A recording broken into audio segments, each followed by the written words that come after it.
તો બાળકે કોઈ એક કામ માટે અત્યારે ના પાડી છે માટે કાયમ ના પાડશે એવું જરૂરી નથી. જ્યારે એનો મૂડ સારો હોય, જ્યારે એનો મનપસંદ ભોજન ફ્રેન્ચ ફ્રાઈઝ ખાતું હોય ત્યારે કહો, બધું માની જશે. તો अपना टाइम आएगा, मतलब राह જુઓ કે તમે ક્યારે સ્ટ્રાઇકમાં આવો છો અને એ નોન સ્ટ્રાઇકર એન્ડ પર ઊભા હોય ત્યારે માની જશે. અને હું કહું છું, મેં હમણાં પણ કીધું કે એક વાક્યનું ટેટુ દરેક મા બાપે કરાવી લેવું જોઈએ કે બાળક આદેશ કરતા વિનંતી વધુ જલ્દી સ્વીકારી લે છે. આમ કર બેટા, પ્લીઝ આમ કરીશ. શું કામ ફેર પડે છે એ હું હમણાં તમને કહીશ કે why this makes difference. Third છે ઇઝ મેક ધેમ રિસ્પોન્સિબલ. જ્યારે પણ આપણે બાળકને આ છે ને, આ બધા ધીસ આર ધ પોઈન્ટ્સ કે જે કોઈ પણ એજમાં this works very well. Teenage સંતાન હોય કે એનાથી નાના બાળકો હોય, કે જ્યારે તમે એમને રિસ્પોન્સિબલ ફીલ કરાવો છો, એમની જવાબદારીઓનો ભાન કરાવો છો, એ ઓટોમેટિક કામ કરવા માંડે છે. સપોઝ નાનું બાળક છે, ઘરે મહેમાન આવ્યા છે, બેટા આજે ઘરે બહુ મહેમાન છે, I will need your help, તું મને મદદ કરીશ, હું નાસ્તો આપી દઉં તો તું પાણી આપી દઈશ. અને બાળક ના નહીં પાડે, કારણ કે એમને જવાબદારી લેવી ગમે છે.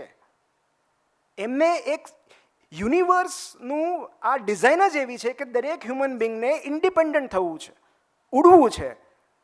તમે એને પ્રપોઝ કરો કે બેટા તું આપ, હું તારી મદદ કરું છું, એ ના નહીં પડે, કારણ કે એને જવાબદારી લેવી છે. કોઈ પણ ટીનેજ સંતાન ક્યાંય પણ પ્રોબ્લેમ થાય, મેક ધેમ રિસ્પોન્સિબલ. બેટા તને એવું લાગે છે, ઓકે હાલે હું તને 5,000 રૂપિયા આપું છું, સ્પેન્ડ વાઇઝલી. સો રિસ્પોન્સિબિલિટીનું જ્યારે ભાન થાય છે, અને આ એક બહુ છે કે create a very good reputation for child, કે જે રેપ્યુટેશન એને જાળવી રાખવી પડે. જેમ કે મારી દીકરી ક્યારેક વચ્ચે ટેન્ટ્રમ્સ કરતી, તો વૃષ્ટિ તો કેટલી ડાહી છે, વૃષ્ટિ આવું કરે જ નહીં, તું તો કેટલો ડાયો બાળક છે, તું તો કેટલો હોશિયાર છે. સો એકવાર જ્યારે આપણે બાળકની નજરમાં રેપ્યુટેશન બાંધીએ છીએ કે તું તો કેટલો ડાયો છે, તે દિવસે તે કેટલું ફાઇન કર્યું તું, તો પછી બાળક એ રેપ્યુટેશન જાળવી રાખવા માટે ડિઝાયર્ડ બિહેવિયર કરશે. પણ પ્રોબ્લેમ એ છે કે આપણે નેગેટિવ તું તોફાની છે, તારાથી કાંઈ થાય એમ નથી. સો પોઝિટિવ અફર્મેશન્સ બહુ જ જરૂરી છે કે તારા જેવો ડાયો બાળક આવું કરે, તે ખાલી એ દિવસે તોફાન કર્યું તું તોફાની નથી. સો જવાબદારીઓનું ભાન કરાવવું.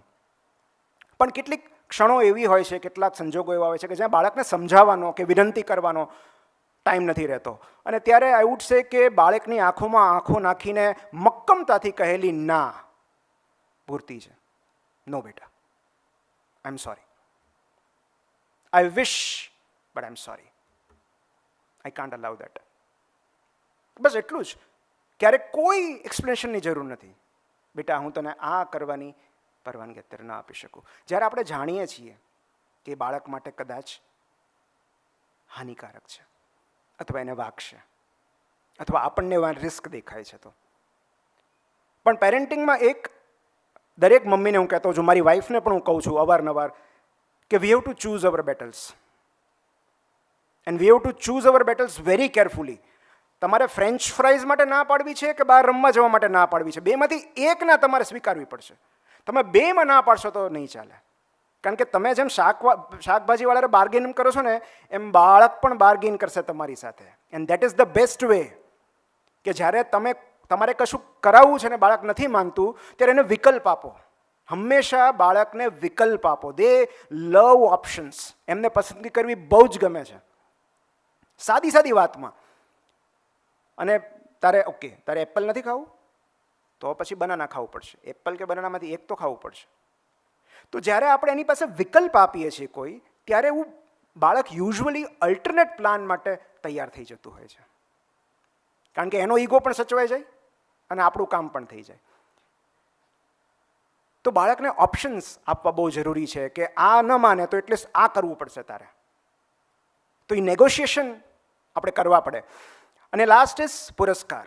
કે જ્યારે પણ આપણે જે ઈચ્છીએ છીએ બિહેવિયર, સપોઝ મહેમાન આવે ત્યારે એને કોઈ એક પ્રકારે વર્તન કરવું જોઈએ અથવા આ કામ એને કરવું જોઈએ, એ જ્યારે કરે છે ત્યારે પ્રોબ્લેમ એ થાય છે કે આપણે એને રિવોર્ડ આપવાનું ચૂકી જઈએ છીએ, આપણે એને એપ્રિશિએટ કરવાનું ચૂકી જઈએ છીએ, આપણે એની પ્રશંસા કરવાનું ચૂકી જઈએ છીએ કે બેટા તું કેટલો ડાયો થઈને બેઠો હતો, દીકરી તે કેટલું સરસ રીતે બધા સાથે વાતો કરી.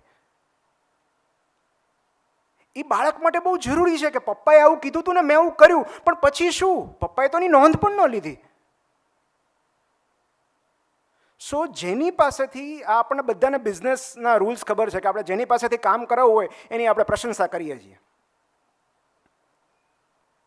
બિકોઝ આપણા બધાનું આપણે કામ જ ઇન્સેન્ટિવ માટે કરીએ છીએ. નોકરી એટલે કરીએ છીએ પગાર મળે, ઓવરટાઈમ એટલે કરીએ છીએ પ્રમોશન મળે, કે વોટ એવર, મતલબ જ્યાં ઇન્સેન્ટિવ નથી ત્યાં આપણને કામ કરવાની ઈચ્છા નથી થતી. Same is with child. તો એમના માટે ઇન્સેન્ટિવ રિવોર્ડ્સ આપણે ઊભા કરવા પડશે કે ચાલ બેટા આજ તે બહુ સરસ લેસન કર્યું છે, આપણે ડ્રાઈવ પર જઈએ, ચાલ આજે આપણે રમીએ, હું તારી સાથે ક્રિકેટ રમું. તો આ વાત, આ રિવોર્ડ બાળક માટે બહુ મોટો છે કે પપ્પાએ નોંધ લીધી, પપ્પાએ એપ્રિશિએટ કર્યું. સો દેટ વિલ એને એમ્ફસાઇઝ કરશે એના પોઝિટિવ બિહેવિયરને.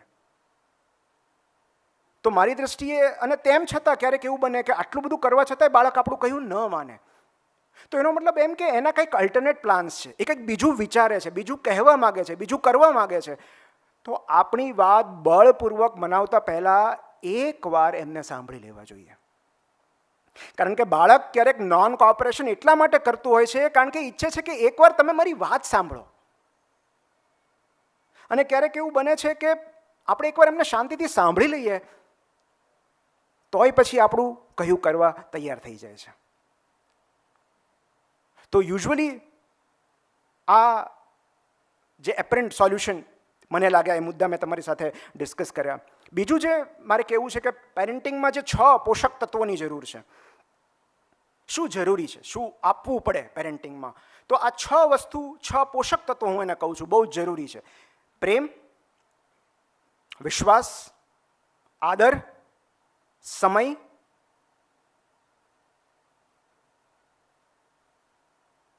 સ્પેસ અને સપોર્ટ. પ્રેમ એટલા માટે કે તમે જોજો ચોકલેટથી લઈને રમકડા સુધી બાળકો બધું માંગતા હોય છે, બધી જીદ કરતા હોય, મારે આ જોઈએ, મારે ફલાણું જોઈએ, એને બધું લેવાની ઈચ્છા થાય, બધું લેવાની જીદ કરે, આઈસ્ક્રીમની, ચોકલેટની. પણ બાળકને જેની સૌથી વધારે જરૂર છે એ તો બાળક આપણી પાસે માંગી જ નથી શકતું, અને એ છે પ્રેમ. કોઈ બાળક એના મમ્મી પપ્પાને એવું નથી કહેતું કે પપ્પા તમે તો મને આઈ લવ યુ જ નથી કહેતા. પત્ની કહે છે એવું કે હવે તો તમે બદલાઈ ગયા છો, છેલ્લે ક્યારે તમે મને ડેટ પર લઈ ગયા હતા, છેલ્લે ક્યારે આઈ લવ યુ કીધું હતું. પણ બાળક એવું નથી કહી શકતું કે પપ્પા તમે મને છેલ્લે ક્યારે સ્પર્શ કર્યો હતો, મમ્મી તું ક્યારે મારી બાજુમાં બેસીને મારા માથા પર હાથ ફેરવ્યો હતો. તો બાળકને જેની સૌથી વધારે જરૂર છે પ્રેમ, એ જ્યારે એને નથી મળતો ત્યારે કોઈ બીજા સ્વરૂપમાં રિફ્લેક્ટ થાય છે. બાળક નથી કહી શકતું કે પપ્પા હું લવ સિક ફીલ કરું છું, તમે મને પ્રેમ નથી કરતા, તમે મને આઈ લવ યુ નથી કીધું કેટલા દિવસોથી. અને બાળક પ્રેમ નથી માંગી શકતું, એ બાળકની લાચારી છે અને આપણી જવાબદારી છે.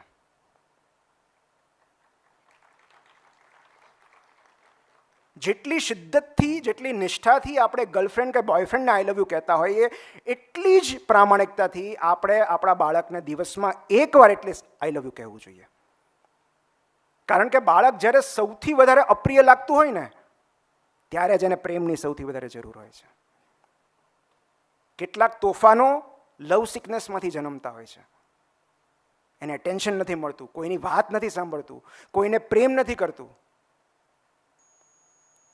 અને એક વાત એ પણ છે, એક બહુ સરસ કોટ છે કે the best gift or the best thing a father can do for his child is two love his mother. કોઈ પપ્પા એની મમ્મીને અને એની મમ્મી એના પપ્પાને પ્રેમ કરે બાળક માટે સૌથી ઊંચી ભેટ છે. કારણ કે બાળક એક સિક્યોર એન્વાયરમેન્ટમાં મોટું થાય છે અને ખાતરી છે કે આ બે છૂટા નહીં પડે, આ બે એકબીજાને પ્રેમ કરે છે. આ સિક્યોરિટી બહુ જરૂરી છે. અને અમુક ઉંમર પછી બધાના બાળકો એવું જ કહેતા હોય છે કે તમે બે છે ને મને પ્રેમ નહીં કરો તો ચાલશે, એકબીજાને પ્રેમ કરો. તો આ લવ, આ પહેલું પરિબળ છે.